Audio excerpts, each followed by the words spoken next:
विघ्नराजाय सर्वसौख्यप्रदायिने दुष्टारिष्टविनाशाय पराय परमात्मने लंबोदरं महावीर्यं नागयज्ञोपशोभितम् अर्धचंद्रधरं देवं विघ्नव्यूह विनाशनम् ॐ रां ह्रीं रं रैं रौं रमः हेरम्बाय नमो नमः।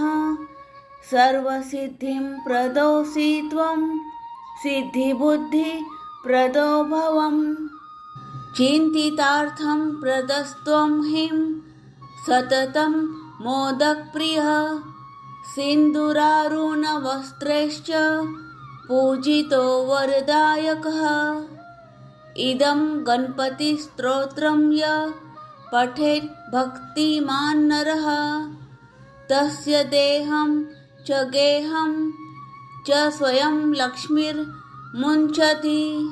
ॐ नमो विघ्नराजाय सर्वसौख्यप्रदायिने दुष्टारिष्टविनाशाय पराय परमात्मने लंबोदरं महावीर्यं नागयज्ञोपशोभितम् अर्धचंद्रधरं देवं विघ्नव्यूह विनाशनम् ॐ रां ह्रीं रं रैं रौं रमः हेरम्बाय नमो नमः।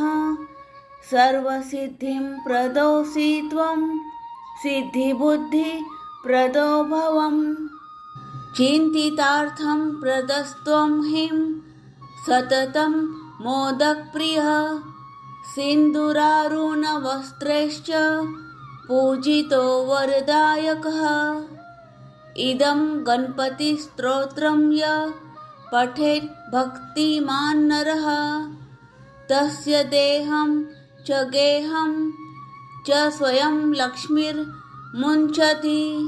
ॐ नमो विघ्नराजाय सर्वसौख्यप्रदायिने दुष्टारिष्टविनाशाय पराय परमात्मने लंबोदरं महावीर्यं नागयज्ञोपशोभितम् अर्धचंद्रधरं देवं विघ्नव्यूह विनाशनम् ॐ रां ह्रीं रं रैं रौं रमः हेरम्बाय नमो नमः। सर्वसिद्धिं प्रदोषि त्वं सिद्धिबुद्धिप्रदो भवम् चिन्तितार्थं प्रदस्त्वं ह्रीं सततं मोदकप्रियः सिन्दूरारुणवस्त्रैश्च पूजितो वरदायकः इदं गणपतिस्तोत्रं य पठेत् भक्तिमान् नरः तस्य देहं च गेहं च स्वयं लक्ष्मीर्मुञ्चति। ॐ नमो विघ्नराजाय सर्वसौख्यप्रदायिने दुष्टारिष्टविनाशाय पराय परमात्मने लंबोदरं महावीर्यं नागयज्ञोपशोभितम् अर्धचंद्रधरं देवं विघ्नव्यूह विनाशनम् ॐ रां ह्रीं रं रैं रौं रमः हेरम्बाय नमो नमः। सर्वसिद्धिं प्रदोषि त्वं सिद्धिबुद्धिप्रदो भवम् चिन्तितार्थं प्रदस्त्वं ह्रीं सततं मोदकप्रियः सिन्दूरारुणवस्त्रैश्च पूजितो वरदायकः इदं गणपतिस्तोत्रं य पठेत् भक्तिमान् नरः तस्य देहं च गेहं च स्वयं लक्ष्मीर्मुञ्चति। ॐ नमो विघ्नराजाय सर्वसौख्यप्रदायिने दुष्टारिष्टविनाशाय पराय परमात्मने लम्बोदरं महावीर्यं नागयज्ञोपशोभितम् अर्धचन्द्रधरं देवं विघ्नव्यूह विनाशनम् ॐ रां ह्रीं रं रैं रौं रमः हेरम्बाय नमो नमः। सर्वसिद्धिं प्रदोषि त्वं सिद्धिबुद्धिप्रदो भवम् चिन्तितार्थं प्रदस्त्वं ह्रीं सततं मोदकप्रियः सिन्दूरारुणवस्त्रैश्च पूजितो वरदायकः इदं गणपतिस्तोत्रं य पठेत् भक्तिमान् नरः तस्य देहं च गेहं च स्वयं लक्ष्मीर्मुञ्चति।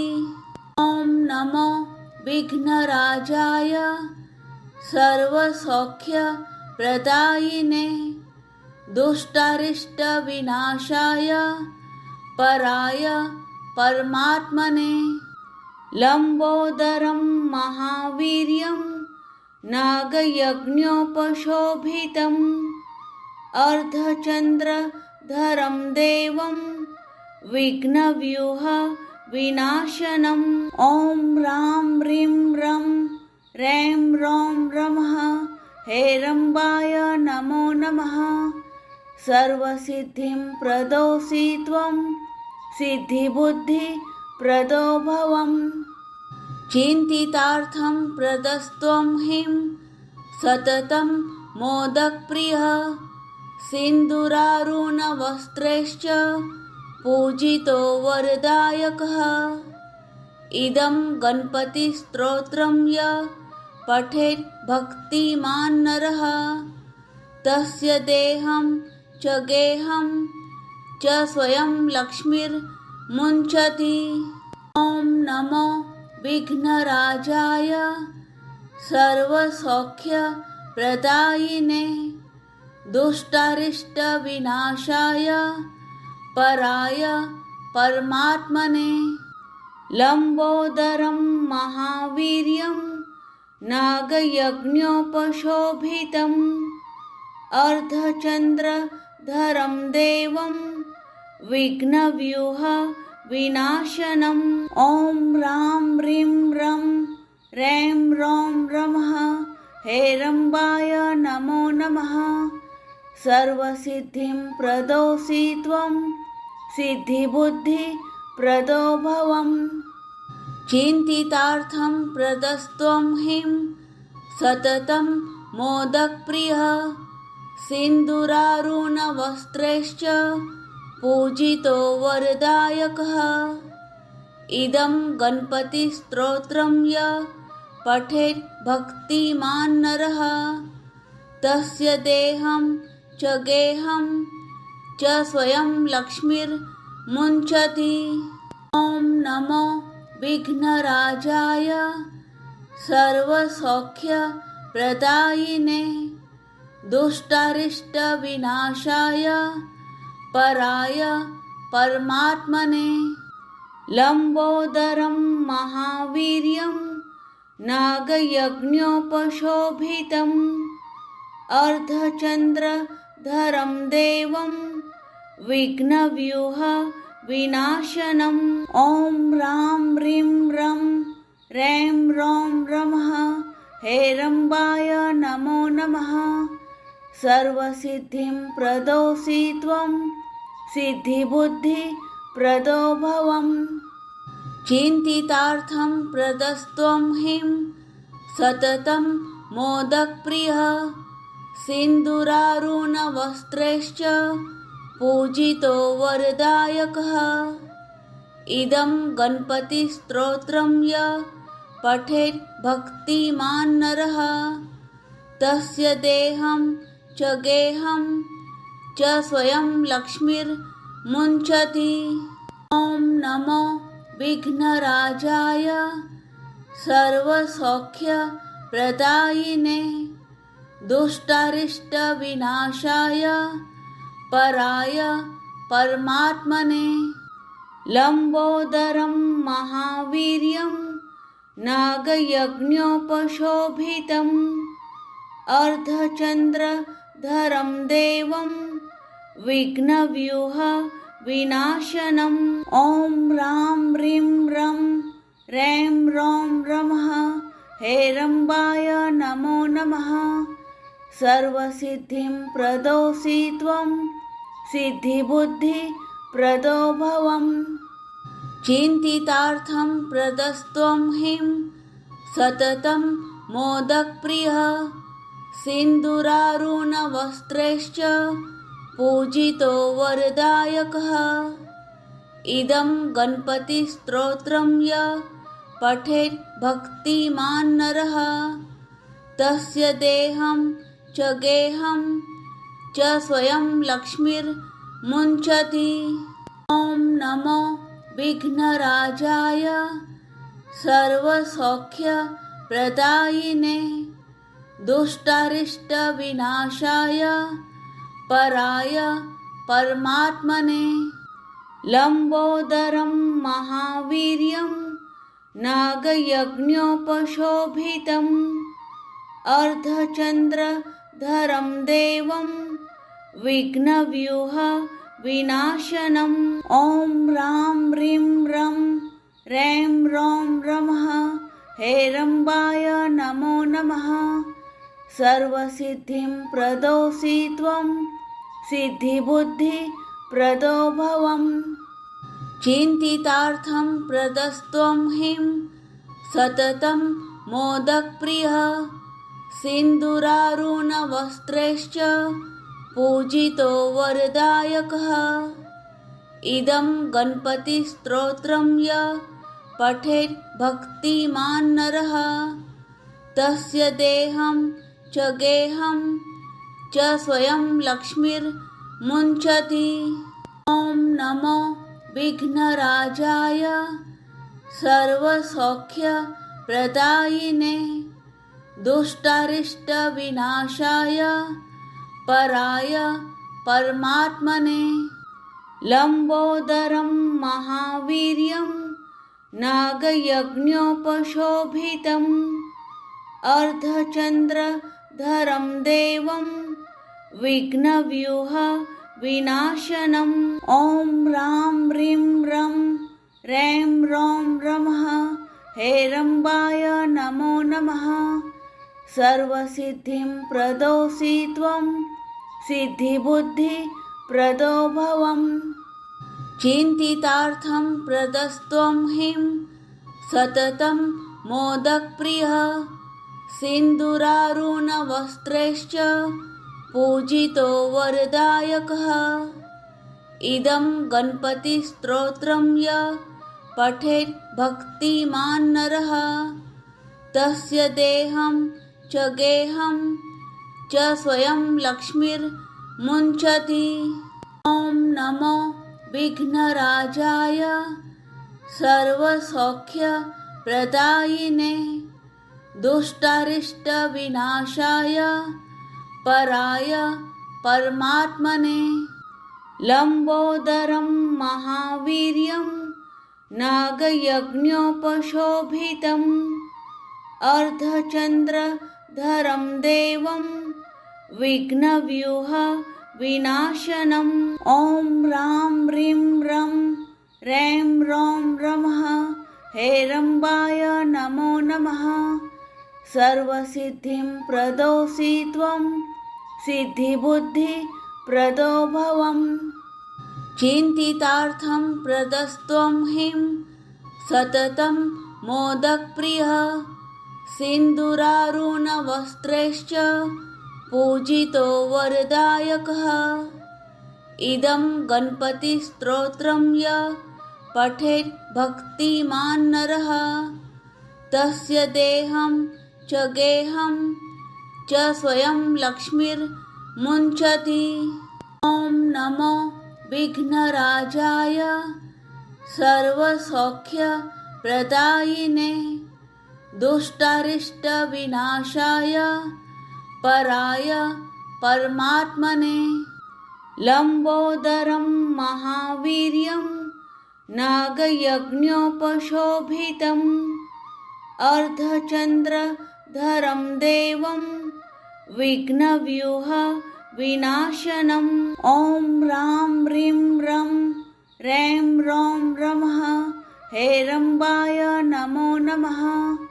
सर्वसिद्धिं प्रदोषि त्वं सिद्धिबुद्धिप्रदो भवम् चिन्तितार्थं प्रदस्त्वं ह्रीं सततं मोदकप्रियः सिन्दूरारुणवस्त्रैश्च पूजितो वरदायकः इदं गणपतिस्तोत्रं यः पठेत् भक्तिमान् नरः तस्य देहं च गेहं च स्वयं लक्ष्मीर्मुञ्चति।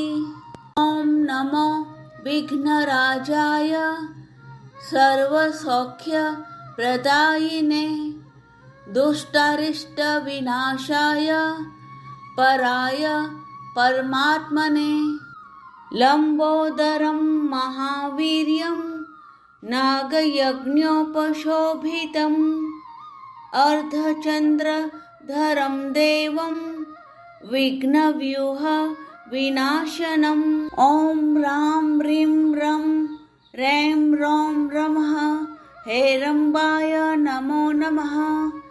सर्वसिद्धिं प्रदोषि त्वं सिद्धिबुद्धिप्रदो भवम् चिन्तितार्थं प्रदस्त्वं ह्रीं सततं मोदकप्रियः सिन्दूरारुणवस्त्रैश्च पूजितो वरदायकः इदं गणपतिस्तोत्रं यः पठेत् भक्तिमान् नरः तस्य देहं च गेहं च स्वयं लक्ष्मीर्मुञ्चति। ॐ नमो विघ्नराजाय सर्वसौख्यप्रदायिने दुष्टारिष्टविनाशाय पराय परमात्मने लंबोदरं महावीर्यं नागयज्ञोपशोभितम् अर्धचंद्रधरं देवं विघ्नव्यूह विनाशनम् ॐ रां ह्रीं रं रैं रौं रमः हेरम्बाय नमो नमः। सर्वसिद्धिं प्रदोषि त्वं सिद्धिबुद्धिप्रदो भवम् चिन्तितार्थं प्रदस्त्वं ह्रीं सततं मोदकप्रियः सिन्दूरारुणवस्त्रैश्च पूजितो वरदायकः इदं गणपतिस्तोत्रं यः पठेत् भक्तिमान् नरः तस्य देहं च गेहं च स्वयं लक्ष्मीर्मुञ्चति। ॐ नमो विघ्नराजाय सर्वसौख्यप्रदायिने दुष्टारिष्टविनाशाय, पराय परमात्मने, लंबोदरं महावीर्यं नागयज्ञोपशोभितम् अर्धचंद्रधरं देवं विघ्नव्यूह विनाशनम् ॐ रां ह्रीं रं रैं रौं रमः हेरम्बाय नमो नमः। सर्वसिद्धिं प्रदोषि त्वं सिद्धिबुद्धिप्रदो भवम् चिन्तितार्थं प्रदस्त्वं ह्रीं सततं मोदकप्रियः सिन्दूरारुणवस्त्रैश्च पूजितो वरदायकः इदं गणपतिस्तोत्रं यः पठेत् भक्तिमान् नरः तस्य देहं च गेहं च स्वयं लक्ष्मीर्मुञ्चति। ॐ नमो विघ्नराजाय सर्वसौख्यप्रदायिने दुष्टारिष्टविनाशाय पराय परमात्मने लंबोदरं महावीर्यं नागयज्ञोपशोभितम् अर्धचंद्रधरं देवं विघ्नव्यूह विनाशनम् ॐ रां ह्रीं रं रैं रौं रमः हेरम्बाय नमो नमः।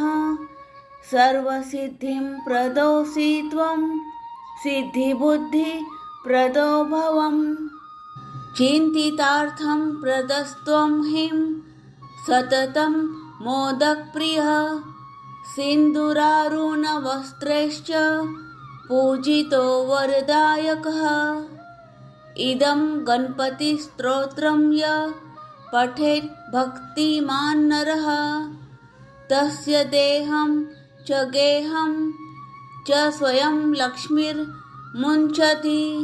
ॐ नमो विघ्नराजाय सर्वसौख्यप्रदायिने दुष्टारिष्टविनाशाय पराय परमात्मने लम्बोदरं महावीर्यं नागयज्ञोपशोभितम् अर्धचन्द्रधरं देवं विघ्नव्यूह विनाशनम् ॐ रां ह्रीं रं रैं रौं रमः हेरम्बाय नमो नमः। सर्वसिद्धिं प्रदोषि त्वं सिद्धिबुद्धिप्रदो भवम् चिन्तितार्थं प्रदस्त्वं ह्रीं सततं मोदकप्रियः सिन्दूरारुणवस्त्रैश्च पूजितो वरदायकः इदं गणपतिस्तोत्रं य पठेत् भक्तिमान् नरः तस्य देहं च गेहं च स्वयं लक्ष्मीर्मुञ्चति। ॐ नमो विघ्नराजाय सर्वसौख्यप्रदायिने दुष्टारिष्टविनाशाय पराय परमात्मने लम्बोदरं महावीर्यं नागयज्ञोपशोभितम् अर्धचन्द्रधरं देवं विघ्नव्यूह विनाशनम् ॐ रां ह्रीं रं रैं रौं रमः हेरम्बाय नमो नमः। सर्वसिद्धिं प्रदोषि त्वं सिद्धिबुद्धिप्रदो भवम् चिन्तितार्थं प्रदस्त्वं ह्रीं सततं मोदकप्रियः सिन्दूरारुणवस्त्रैश्च पूजितो वरदायकः इदं गणपतिस्तोत्रं य पठेत् भक्तिमान् नरः तस्य देहं च गेहं च स्वयं लक्ष्मीर्मुञ्चति।